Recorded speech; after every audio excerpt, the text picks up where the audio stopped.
My goal today is to get through at least epoxidation of alkenes and cis dihydroxylation with osmium tetroxide. If we get through ozonolysis, that would not be the end of the world. If we do, that one is generally kind of enjoyable because that's going to be one that you won't be responsible for the mechanism, but I have a little shortcut that I think you guys will enjoy.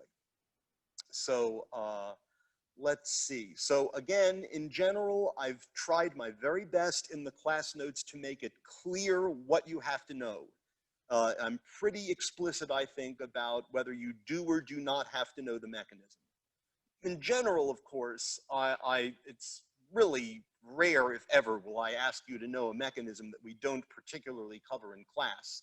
But since this is our first time running into a chapter where you've just got to learn a whole slate of reactions, it's important that you understand what you do and do not have to know and how that translates into exams, you know, because even if you don't have to know the mechanism, that doesn't mean you don't have to know anything.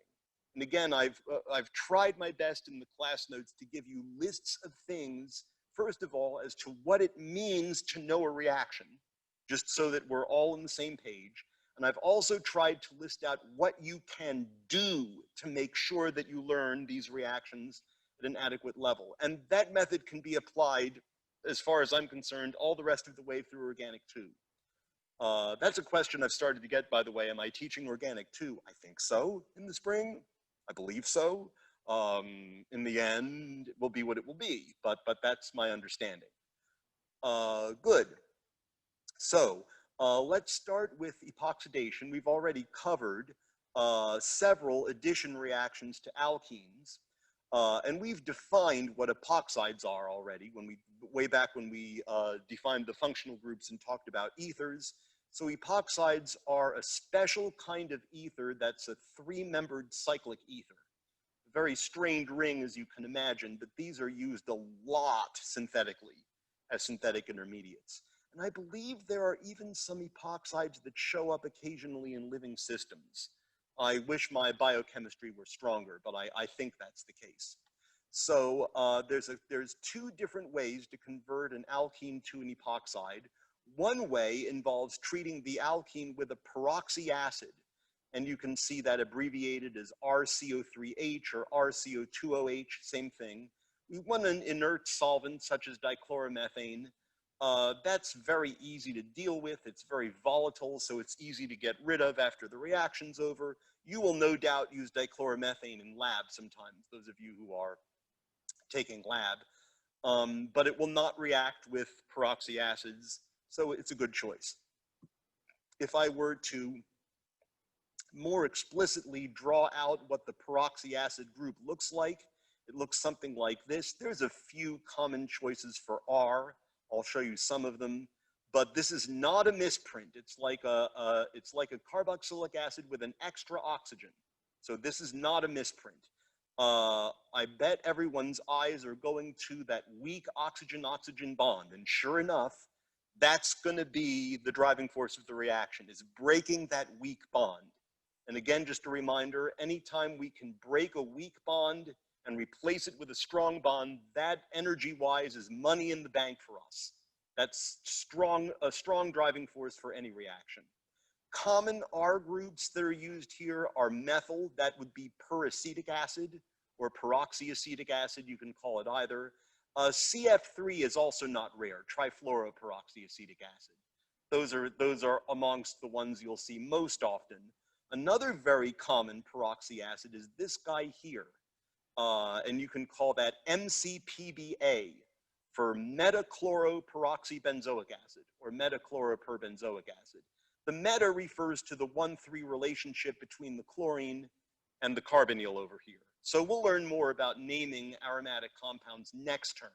I anticipate round in about chapter 15, we'll get to that. But you'll often just see it written MCPBA. That being said, I do expect you to know what the structure is. I've been known to say on past exams, draw MCPBA. I will not accept simply memorizing letters and numbers. I expect you guys to understand the material that we're covering. But in fact, I should also mention, the chlorine doesn't have to be there. You can just use peroxybenzoic acid, where R is just a benzene ring. That's fine. You'll see that sometimes too. I've used pretty much all of the above. I've made a few epoxides in my life. And this reaction usually is very straightforward, generally occurs readily at room temperature. You just add the peroxy acid to a dichloromethane solution of your alkene and wait an hour or two, and you'll probably have a good yield of the epoxide. It's generally a very facile reaction, generally works quite well. So let me give some examples of this reaction. Let's use our usual examples just because they're straightforward. Let's start with 1-pentene. If we were to treat this with, let's say, peracetic acid, CH3CO3H, and dichloromethane, I'd anticipate that you would get a very good yield of this epoxide plus its enantiomer. So wedge bond and dot bond. And again, I don't like to dwell on this, but I understand that there's a process we go through of learning how to learn things in a new way. So just a reminder, the wording of the question will tell you what you have to show in order to get credit. Sometimes OWL will say, don't even worry about stereochemistry, in which case you can just use a straight line bond there. Doesn't matter. Sometimes OWL might say, draw all possible stereoisomers, in which case you would want to draw this one plus its enantiomer, which has a dotted bond between the carbon and the oxygen. Generally, do look at my old exams. I don't like to focus on question format, but maybe there's a time and a place for that. Since this is going to be the next exam, exam 3 will be the first one where you had to learn a bunch of reactions. You'll notice there's 2 types of questions. These are not the only ones, but there's 2 types that are very common. You will find this on any organic chemistry exam by any professor in any school in the country, probably in the world. One type of question is a mechanism question. And I've learned over the years, I've been trained well, that the best way to phrase that, if I'm asking you for a mechanism, I'm sure you'll see that I use this phraseology. It's, like I said, it took me many, many years to learn this. What I generally will say is, for full credit, you need to account for the formation of the product shown from the starting materials shown using the reagents shown. And in my opinion, that makes it absolutely unambiguous what you have to put down. That's the way I like to phrase it. Usually I won't say always, but usually in mechanism questions I will ask, I will give you the product. And again, remember, this is going on YouTube, so you can hear me say this 17 more times if you really like. Though I can't say I recommend it. Doesn't sound real interesting to me. The other type of question is sort of fill in the product. And these are not the only things I ask, but they're 2 very common types of questions. And again, you would get the same thing in a Pennington exam. You would get the same thing in a Santander exam. You would get the same thing in one of Dr. Krish's exams or Dr. Schaefer's. It's just a very there's some things, there's only so many ways they can be asked. And they will basically be, this type of question basically gives you the starting material and the reagents and says, draw the product. And I've, again, gone with very particular phraseology that I've learned over the years to make it as absolutely unambiguous as I possibly can what you need to put in order to get the credit. Generally, I will use phraseology like, draw the major organic product. And again, I would put it to you, that's unambiguous. Look at the old exams and you'll see the phraseology I use. And in general, I'll also say, you need to show any applicable relative stereochemistry. There's really no relative stereochemistry in this example. There's just a chiral carbon. There's only one chiral carbon. So there's no relative cis or trans type stereochemistry. But I will also say, if you get a racemic mixture as a product, which is very common, you need to draw only one of the enantiomers. So in a case like this would be a case like that. And if you drew this, that would be fine. If you drew the one with a dotted bond, that would be fine, as long as you show the stereochemistry. Now, the reason I knew not to show any stereochemistry there, you might be wondering about that. Why is it okay, in fact, greatly preferred, to show just a straight line bond here. The way I knew that is that this carbon is not chiral. The one next to it is chiral. That one is not chiral. There's two hydrogens attached. So there is no wedges and dots in that case. That's the sort of thing that you have to be confident about when you draw structures for answers. You need to know when you need to show stereochemistry and when not. I don't want you memorizing, you just put wedges and dots just to be safe. No, there are times when we must use them and there are times when we better not use them. That's one of those times.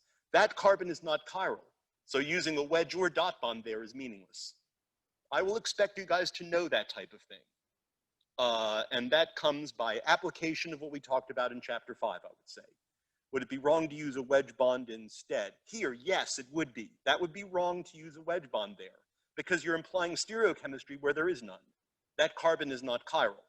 So yes, I would take off points for that because it shows me that people are just thinking about what might be safe.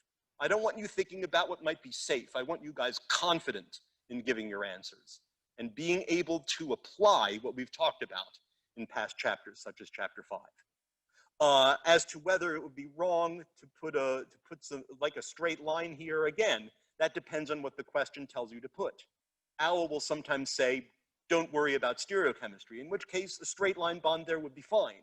They might say, like I usually do, just draw one of the two enantiomers, in which case this would be fine, or the enantiomer would be fine with a dotted bond. Or Owl will sometimes say, draw all possible stereoisomers. They're evil like that.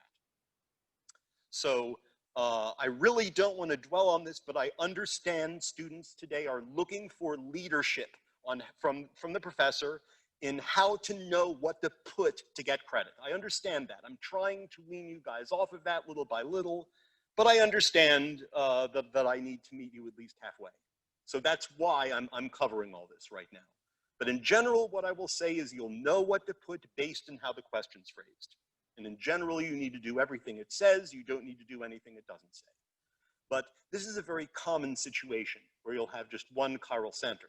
This is another one of those reactions that we start with an achiral starting material and we generate a chiral center in the product. That's real common, happens all the time.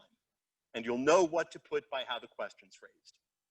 Good, let's do, well, I'll do one more example maybe, and then we'll go over the mechanism, which generally takes some time since it's a kind of unfriendly one. Let's say in this one we used metachloroperbenzoic acid in dichloromethane solvent. I would expect that you would get a very good yield of this epoxide plus its enantiomer. The enantiomer would have the methyl on a wedge bond and the two bonds to the oxygen dotted bonds. And of course, that hydrogen is there too. In this case, it'd be on a dotted bond. For the other one, it'd be on a wedge bond. Everything shown needs to be shown. Anything not shown doesn't have to be shown. Little by little, shortly, I'm going to stop saying things like that. But I understand if both carbons were chiral, would they be cis to each other? Yes, that's another thing. Notice that we have a cis ring fusion here. It's easiest to see cases like this with cyclic alkenes. The reason we didn't run into that there is because it's not cyclic. So you usually get relative stereochemistry with cyclic alkenes. I can't give you an always type of answer, but I've noticed that that usually seems to be the case, at the very least. And the reason that we know these have to be cis is because in a three-membered ring, it's much too small to accommodate a trans ring fusion. If this bond is reaching up to the oxygen and the other one's down here, it can't reach. It's too far away. 3- and 4-membered rings can never have trans ring fusion. Yes?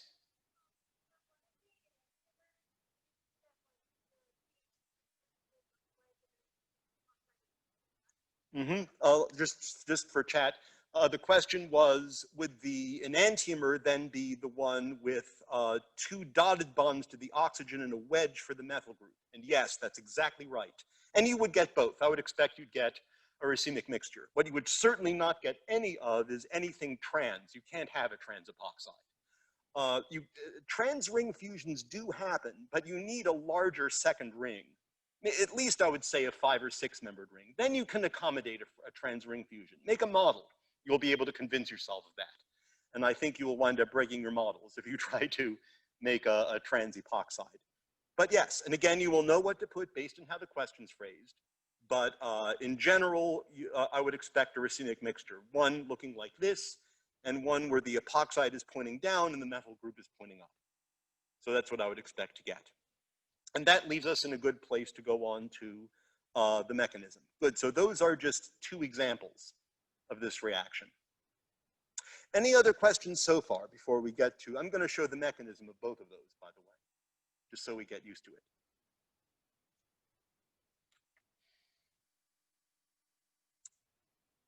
Okay, well then let's start with our 1-pentene reaction. And actually I'm gonna draw it twice because I'm gonna show you two different ways to show the mechanism, just so that you get comfortable with it.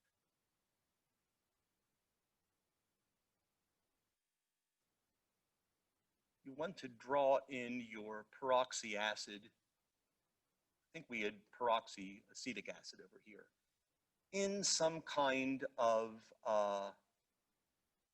suggestive fashion in terms of the mechanism. I'm trying to show that we're going to get a 5-membered transition state over here. The molecule will actually line up like this. And you see the R group of the peroxy acid is not involved at all. That's facing away from all of the reacting centers. So let's see, this one's going to be peroxy acetic acid. Oops, that looks awful.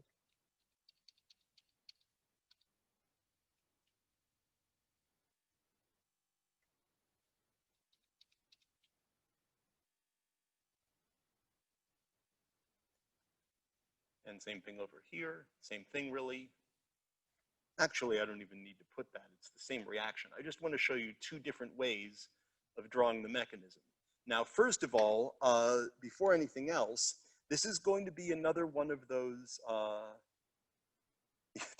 that's another thing. Yeah, you have to use the bendy bonds to make 3- and 4-membered rings. Otherwise, you won't even succeed in making the ring, let alone with the trans ring fusion. Right. So first thing I need to say is this is a concerted reaction. There's only one step, and we're going to draw 4 arrows. I'm going to show you 2 different ways to do it, both of which are equally correct in my eyes. It just depends on which works better for your learning style. I will accept either. But remember what it means when we've got a concerted reaction. It means that these 4 arrows showing movements of 4 electron pairs, that happens all at once, all at the same time. And again, this has been experimentally determined. They've looked for some kind of intermediate for this reaction, and there is none. It's one step. And so we'll do them one at a time, but of course this doesn't really happen one at a time. One of the arrows involves the electrons in the oxygen-hydrogen bond. They're going to swing out and swing out away from the hydrogen and form a bond between the oxygen and one of the 2 alkene carbons. Doesn't really matter which, because you'll wind up with the same thing. Another bond formation is we'll use again, as we so often have done, the electrons in the pi bond of the alkene, and that will form a bond between the other alkene carbon and that same oxygen. So that's one way to show that. Let me show you another way. Some people like to use dotted lines or like that, and you can show the electrons between the oxygen and hydrogen going between the oxygen and that carbon. Some people find that clearer. Some people find this clearer. I don't really care which you use. I see them as the same thing. They are equally correct. And then you can show the pi bond in the alkene going between the oxygen and the other formerly alkene carbon. To me, those communicate the same thing. So I don't care which you do it. Well, we still need to work here, because right now this oxygen is 10 electrons around it, and that's no good. So we need to break a bond, and lo and behold, we have this really weak oxygen-oxygen bond. So that's the one we'll break, and that is the driving force of this step. The electrons in that bond are going to go between this oxygen and the carbon and make another carbon-oxygen pi bond. Well, of course, that means we'd better also break a bond to this carbon, or we'll have 10 electrons around carbon, and that's no good. the electrons in the carbon-oxygen pi bond here will swing out and pick up H+. Remember, we left that hydrogen hanging. Really, we left H+ hanging. So we'll form an oxygen-hydrogen bond. And so that one goes pretty much the same way. If you find it clearer to draw a dotted line between the oxygen and the hydrogen and show the electrons in the carbon-oxygen pi bond swinging out to form a bond between oxygen and hydrogen, that's fine too. Not only will I not take off points, I won't even notice. I look at those two as expressing the exact same mechanism. So again, the way to learn what you need to know, and I'll probably emphasize this more next time now that I know we have a whole nother lecture on chapter 8, the way to learn what you need to know is by repeatedly going through this mechanism, making up alkenes, and figuring out what the product will look like, and figuring out what the mechanism is, assuming it's a mechanism that you need to know. So please do look at those pointers that I've put in the chapter 8 class notes. I've tried to be as transparent as I know how to be in terms of what it means to me to know a reaction, just so that we're all on the same page. Good, well, doesn't really matter. Either way that you draw that, you get the same thing. You will get the epoxide. And again, you'll know whether drawing a straight line is fine, whether it needs to be wedges or dots. I do anticipate that at this chiral carbon, is it all right if I go back to putting an asterisk at chiral carbons? That's just a common way of doing that. You don't have to put asterisks at chiral carbons unless it says to, right? You know the rules by now. You have to do everything it says. You don't have to do anything it doesn't say. But it's just a really common way to say, by the way, that carbon is chiral. And so we will get a racemic mixture of that bond being up and that bond being down. Let me put the other pieces in kind of the same relative positions to each other.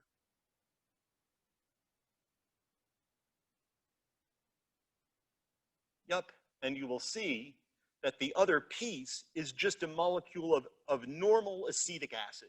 And that's going to be the byproduct of the reaction. You'll know based on how the question's phrased whether you need to show that. Normally, we're not as concerned about side products as we are about the major organic product, which in this case is this epoxide. Something happened to some of my bonds over here. I'm not entirely happy how they came out. So that's going to be the major organic product, is the epoxide. But this reaction is concerted. All of those electron pair movements happen at the same time. There's no issue of which one of them happens first. There is no first. All four of those electron pairs move at the same time. So I want to do an example of the other one too, since I gave two examples. But that's the mechanism of the reaction. It's concerted, happens all at once. There's no intermediates. You just go straight from the alkene and the peroxy acid to the epoxide. That still looks dreadful, geez. To the epoxide and the normal non-peroxy acid. And again, you will know based on how the question's phrased what you need to show in terms of stereochemistry. If it says, don't worry about stereochemistry, this type of structure is fine.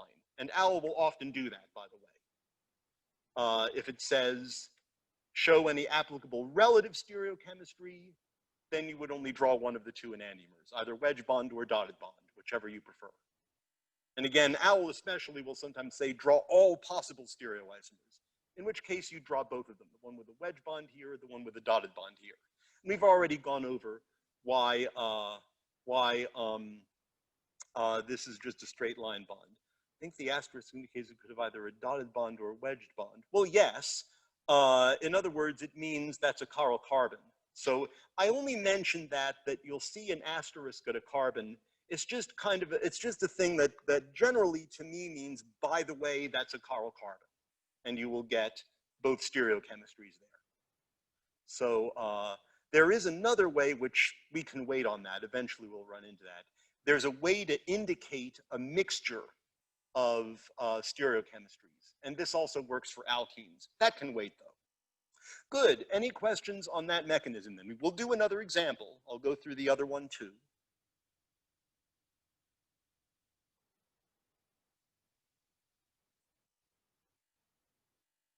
Oh, looks like you guys took that rather well. Not that we can't benefit from doing another. So let's do the other one. That was using our 1-methylcyclohexene. In fact, let me show that mechanism both ways also, just so that we're utterly clear on that. And again, you want to be careful how you line up your peracid molecule. Oh, this was MCPBA, wasn't it?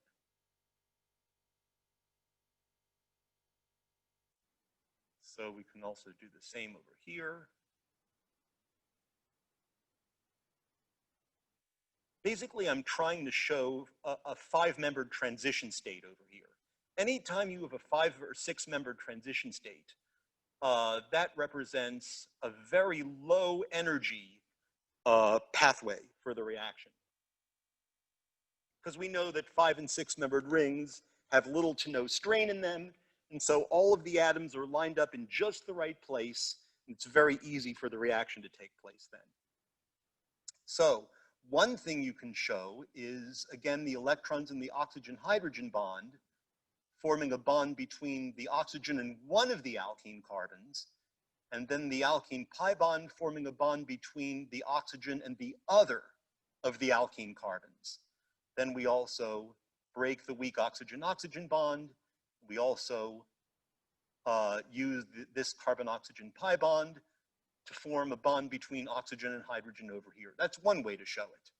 If you would rather use dotted lines, I have no problem with that. It's not necessary, but it is acceptable. Some students just say this is easier for them. You can show that the electrons between the oxygen and the hydrogen go between the oxygen and one of the alkene carbons, then the pi bond in the alkene shifts out and forms a bond between that same oxygen and the other of the alkene carbons. We break this weak oxygen-oxygen bond and use the electrons to form another pi bond.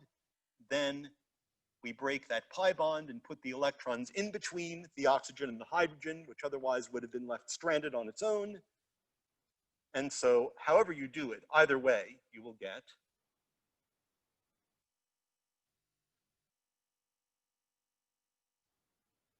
this epoxide plus the enantiomer. And you could draw either that or the enantiomer, generally, as far as I'm concerned. But read the question carefully, and it will show you what you need to put. And the other piece that you get, will be regular metachlorobenzoic acid. And the question will make it clear whether you need to show it. The major organic product is this plus its enantiomer. Are epoxides related to epoxy? Epoxy resins, yes, those do involve epoxides, I believe. We'll cover polymers actually in the very last day of Organic 2. That's going to be a special day for all y'all engineering and related majors who are very patient putting up with all of the biochem related stuff that we'll cover next term. But that very last day of classes for you. We'll cover chapter 31 on the last day of Organic 2. Let's see. 5-membered transition state that they make. Yes, that's right. Can you move the electrons in the OO bond directly to the proton? No, because that would mean that you connect this oxygen to that. And it's really this one. The way you know that you can't do that is that will make a 3-membered transition state. In this way, it makes a 5-membered transition state. So no, that would lose points. You need to show a 5-membered transition state.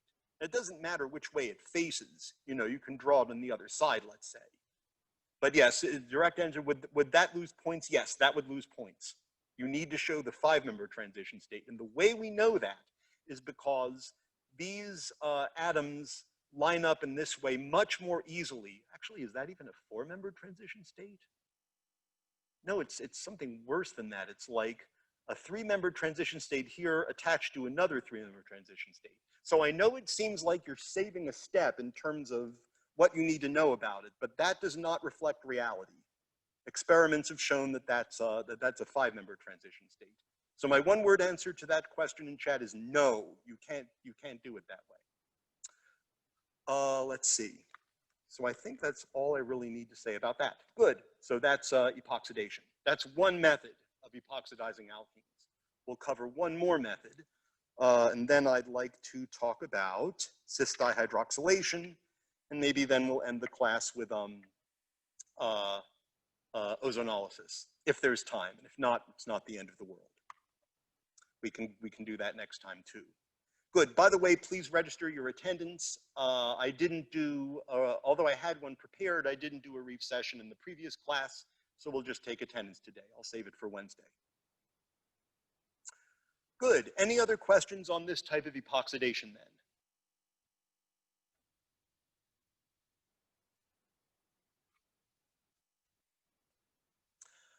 Good. Well, there is another way of making epoxides, and that uses a halohydrin, which we already know how to make.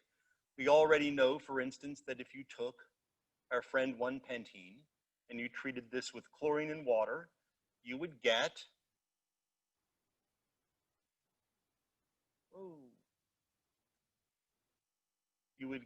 this compound plus its enantiomer. You would get the one with the OH bond on the wedge bond. And again, I'm not going to commit to any particular wording or format on exams, but the question will make it clear what you need to put, whether you need to draw both, whether you need to draw just one of them, or maybe not even worry about stereochemistry, and then just a straight line bond will be fine. So we already know that. That's a reaction we know already. That's in section 8.3, as I recall. But it's possible to take this, this type of halohydrin. It would work with a bromohydrin as well, and you could start with any alkene. And so the method is to treat it with aqueous base, generally sodium or potassium hydroxide. And in that case, you will get, again, the epoxide. So I guess your byproducts will be sodium chloride and water. The OH and the H link up and make a molecule of water. So I would expect you would get this epoxide plus its enantiomer. I'd expect a racemic mixture. And again, this may say NaOH, it may say KOH, it may just say OH minus. So as always, you have to be flexible. I don't even suppose this has to be hydroxide. There are other bases, but I think you'll often find it's hydroxide. So the only reason I'm bringing this up and spending any time on it at all is, if I may switch to your class notes, is that the mechanism in the book is wrong. The mechanism in the book, and I've pointed this out over here, the mechanism in the book has the next step happening in a concerted fashion all at once. That is not my understanding of this mechanism. And people really a lot smarter than me, like Dr. Singleton, have brought this to my attention. This man has forgotten more than I'll ever know. It's really a privilege when I get to work with him in his group each summer. Anyway, so I've pointed out the exact sort of time and place address over here. The book says that this mechanism occurs in one step. I disagree. My understanding is that first you deprotonate the alcohol with the hydroxide ion, which is not going to happen on anything even remotely approaching a quantitative basis. That reaction step is going to be relatively slow. That will be no doubt the rate determining step. And once you get the alkoxide ion, the next reaction is very fast. In chapter 11, we'll learn that this is called an SN2 reaction. And so the oxygen with the minus charge will attack the carbon next door, close the three-membered ring, and kick out the halide ion, which this could be either chlorine or bromine, of course. This will work with both chlorohydrins and bromohydrins. And the way I know that this bond remains a dotted bond is because this bond is not involved in the mechanism. If you look, you'll see there's no electrons going to or coming from that bond. So that dotted bond is just along for the ride. And if I'd started with a wedge bond over here, that wedge bond would be along for the ride. So that bond is not involved in the reaction or in the mechanism. So that's how I knew to draw it like that. That's how I knew to draw it like that. Let's see. Some talk about epoxy resins. I should know more about those, but I believe epoxides are used to make them anyway. Good. So please do note that I will expect you guys to learn the mechanism this way. It's two steps. not just one. That's my honest, best understanding of the reaction. I sincerely believe the book is wrong in this case. So that's another way to make epoxides. And best of all, it involves a reaction that we already learned in this chapter. It involves making a halohydrin first, and then if you treat a halohydrin with base, you get the epoxide. But again, my understanding is that takes 2 steps, not 1. Make sense?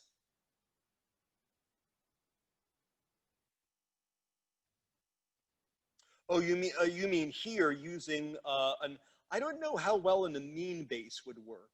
If you're talking NH2 minus, NaNH2, that I think would work really well. That would be fine. But I don't think amines are quite alkaline enough. But certainly the conjugate base of ammonia would react really well here. You wouldn't use water as the base. As the solvent, because then water will react with NH2 minus to give you ammonia and OH minus. But you would use sodium amide in liquid ammonia. That'd work fine. NaNH2 in liquid ammonia. That'd be fine. But that's not a species we're really familiar with yet. We'll talk more about that probably later this term, certainly next term. So again, this base doesn't have to be aqueous hydroxide, but I think you'll often find that that's the one used. Good. So I think that's all we need to say about that. Let's go back to our whiteboard. And I would like for sure to discuss Cis Dihydroxylation. We'll take a little break from that since this one is not going to be one where you'll be responsible for the mechanism. But I don't know that this is the only name for this reaction, but Cis Dihydroxylation works for me as a heading over this reaction. And in Cis hydroxylation, we'll start again with an alkene. I'll just make it a generalized alkene. And we're going to treat it with 2 sets of reagents. It's again a 2-step process. In the first step, we're going to treat the alkene with osmium tetroxide in pyridine. And there's actually another way of doing this that involves catalytic osmium tetroxide. They'll bring that up in Alice, so you'll see what that involves. But it's just an equivalent of that. Sometimes they also write PYR instead of pyridine, but I will expect you to know what pyridine is. Pyridine is like benzene, except that one of the CH's has been replaced with a nitrogen. So I will expect you to learn these things. I don't want you memorizing names or memorizing letters and numbers. I have in the past, it may even be in the old exam you'll see, I've said draw pyridine or draw MCPBA. I've been known to do that in pyridine, not peroxide. So that's the name of the solvent. There's another way of doing this since osmium tetroxide is quite expensive. There's a way of using just a catalytic amount of osmium tetroxide with a co-oxidant. So you'll see how that looks. It's just another way of doing the very same thing. And then after this, we need to add some reducing agent because osmium tetroxide is a very highly oxidized species. And if you work it out, this is normal -2 oxygen. So the osmium here is +8. Oh, I forgot, you know what I forgot to do? I forgot to show you osmium in the periodic table, since we happen to have one. Here we go. There's osmium, element number 76. It's below iron. So it's a D block element. Good. And so we need to add a reducing agent to kill off any high valent osmium that's left, because it's nasty. And we want to be able to isolate our product safely. For some reason, the one that seems to work the best is the bisulfite ion.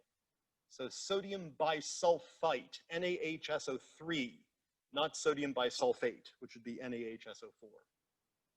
And generally, that's going to be used as our workup step. So the way that you know that this is a reducing agent is because if you work out the the oxidation number of this sulfur, it's +4.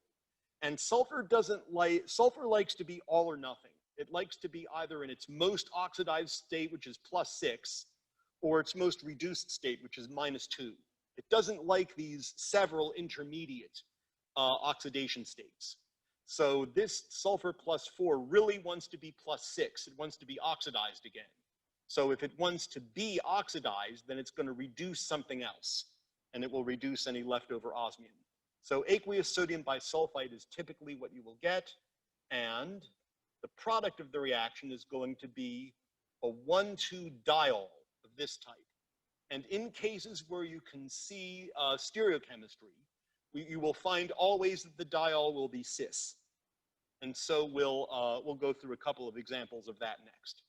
But they're always going to be on adjacent carbons. So if you took your, oh, and by the way, you are not responsible for the mechanism of this reaction. It says so in the class notes. It's known. They give a good try in the book, and the book's probably right. I just don't really see any value in learning that mechanism. So osmium tetroxide and pyridine, followed by sodium bisulfite, aqueous sodium bisulfite. I would expect that the diol you would get would be a mixture of this and its enantiomer. Again, you'll notice I'm just drawing a straight line here because this carbon over here is not chiral. That's a CH2. Would I take off points if you put dots? Yes, because it shows me that you don't understand when you do and do not have to show stereochemistry. Here we normally will, though it will depend on how the question's phrased. But I would expect you to get a racemic mixture. There's just one chiral carbon in this molecule. So OH down and OH up. Let's do a cyclic one so that we can see the effect of starting with a cyclic alkene. If you did the same reaction over here, oh, pyridine, aqueous sodium bisulfite, I would expect that you would get exclusively the cis 1,2 diol.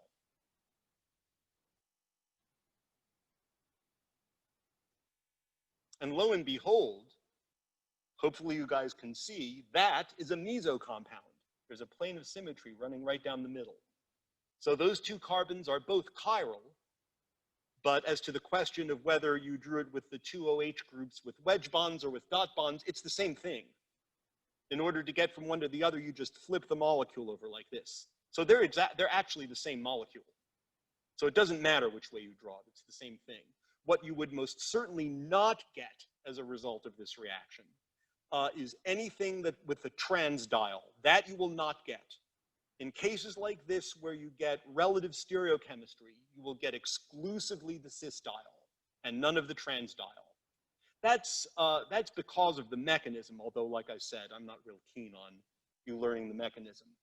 I don't see any real benefit to you guys learning that mechanism. And the same thing is true for ozonolysis, which I've got like a minute, so I will just introduce it next, and we'll talk more about it the next time. Good. Any other questions on cis dihydroxylation? Again, you're not responsible for the mechanism of that reaction. In general, if I don't cover the mechanism in class, probably you're not responsible for it. Potassium permanganate does the same thing. Could very well be. There is a permanganate version of this, just like there's a periodic acid version of ozonolysis. So I'm not going to be able, I don't have time to talk about every single reaction in class. There's a couple variants on this. But that being said, let me at least introduce you guys to ozonolysis, and we'll go over it more in detail the next time. But ozonolysis of an alkene is technically also an addition reaction. This reaction also is two steps. The first one is ozone in dichloromethane solvent. That's a good choice. It's quite inert, won't react with ozone. And the second step, again, we need a reducing agent. The one your book uses is zinc and aqueous acetic acid. Though I've also seen HCl used here instead of acetic acid. Basically, zinc and aqueous acid is a very reducing mixture. In the end, what winds up happening is you cleave the carbon-carbon double bond and wind up with two new carbon-oxygen double bonds in their place. So that's the reaction we'll start with next time.